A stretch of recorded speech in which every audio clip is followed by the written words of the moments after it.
Hey everyone, welcome to the second video of my introductory robotics series. Today we're going to be taking a look at my 3-axis robot arm and we're going to understand the basics of how it works. So let's get started. So here's the arm. This is just the completed arm and then like electronics all mounted to like a wooden base.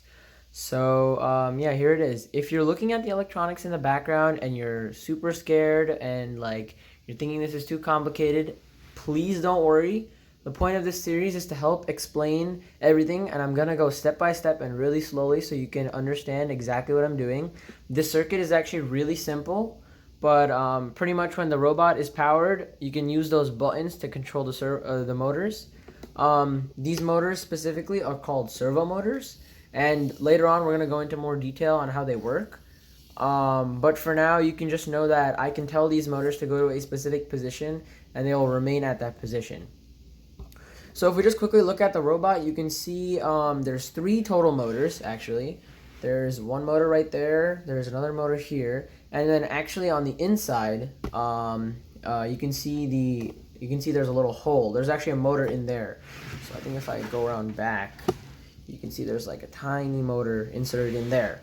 So when the motor spins, if I can get really close, you can see that I've hot glued the different joints to the motor so that when the motor spins, it'll move the joint along with it.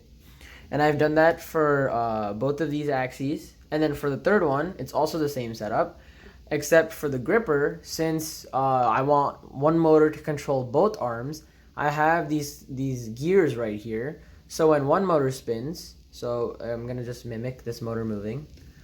Here, let me do it with my other hand.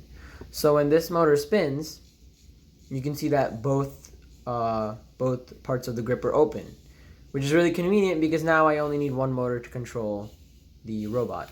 And this second part is just secured on with a bolt with a washer so that it can like rotate on that axle. But yeah, it's a very simple design, but I think it'll be really useful for if you're trying to get into robotics. So in the next couple of videos, we can explain exactly how this works. So thank you guys for watching. I know this video is really short, but I just wanted to give you a quick overview of the robot that we're going to be looking at for the next couple of videos. So once again, please subscribe if you're new, and if you're enjoying the series, please share it with your friends.